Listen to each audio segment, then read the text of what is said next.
You are listening to Radio Long Island City, recorded at our studios near Hell Gate, 9 kilometers north of the Harbor Hill Moraine.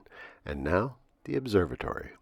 The Observatory, Monday the 13th of July, 2026. It is 22 days after the summer solstice. It is 71 days before the autumnal equinox. In today's episode, a community garden, bottled beer, a revolutionary meets his demise, the Nixon tapes, the 77 blackout, and Harrison Ford. Today's forecast, mostly sunny, high near 85 degrees Fahrenheit, 29.4 Celsius. Light southwest wind becoming south 5 to 10 miles per hour in the morning. The sun rises today at 5:36 a.m. Solar noon takes place today at 1:02 p.m. The sun sets today at 8:27 p.m., civil twilight ends at 8:59 p.m., and nautical twilight ends at 9:40 p.m. The length of daytime today is 1 minute, 15 seconds shorter than yesterday. The moon is in its waning crescent phase and is 1% full at midday. The moon rises today at 4:12 a.m., and then it sets at 8:18 p.m. The moon reaches its monthly perigee today at 3:50 a.m. These are the predicted tides today for Horns Hook. In the wee hours, low tide, 3:45 a.m., 0 centimeters. In the morning, high tide, 10:02 a.m., 1 meter 49. In the afternoon, low tide, 3:47 p.m., 12 centimeters. At night, high tide, 10:18 p.m., 1 meter 89. This is the Monday Reservoir Report for New York City. The Delaware Watershed. Cannonsville, 83% full. Papacton, 89%. Neversink, 89%. Rondout, 93%. The Catskill Watershed. Schoharie, 71%. Ashokan, 90%. The Croton System, 100% full. In our shared realm of plants and animals, the Two Coves Community Garden is brimming with plants. It's interesting to see different personalities at work. Some plant only flowers, others vegetables to eat, or herbs to use in cooking. Particularly striking right now are some quite large lavender plants. They are almost bushes, which is not a common sight in our climate.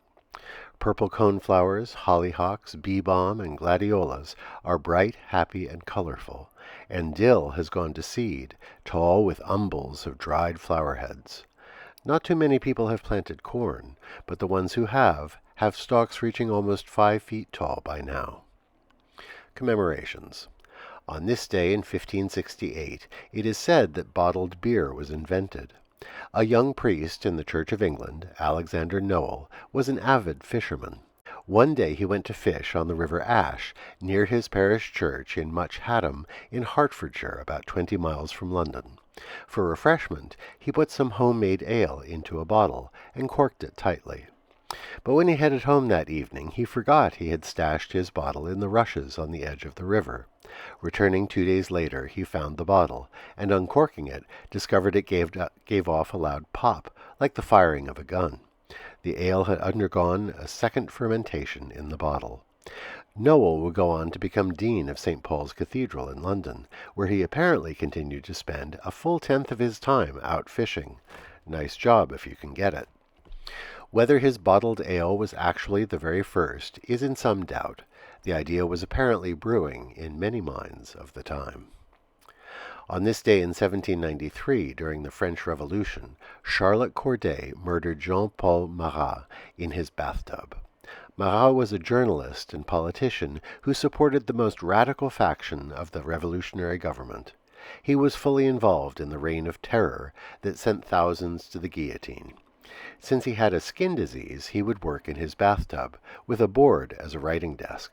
He would also receive visitors in his bath. Charlotte Corday, who had royalist connections, sought an interview and, once admitted, stabbed him in the heart. He died almost instantly. The artist Jacques-Louis David painted his famous The Death of Marat as a tribute to the dead revolutionary. On this day in 1973, Alexander Butterfield revealed the existence of Richard Nixon's secret taping system in the Oval Office. Butterfield was the assistant of Bob Haldeman, Nixon's right-hand man, and he had had the system installed. He revealed its existence to the Senate Watergate Committee staff in a closed-door meeting. It became public 3 days later, and the White House tapes doomed the presidency of Richard Nixon. Today is the anniversary of the 1977 New York City blackout. The power failed at 9:34 p.m. when lightning struck a Con Ed electrical transmission line in Westchester. A cascade of failures took down power throughout the city as circuit breakers were overloaded. The city was without power for a full day. In the history of hip-hop, this is often seen as a key event. Looting began almost immediately the lights went out. And suddenly so many budding talents had full arrays of turntables and massive speakers. A myth? Perhaps, but maybe not. Today we wish a happy birthday to Harrison Ford, born this day in 1942. He is Han Solo. He is Indiana Jones. But we probably loved him best in Witness as a hard-boiled cop and in the immortal Blade Runner. Happy birthday, Harrison Ford. And that is the Observatory, Monday the 13th of July, 2026.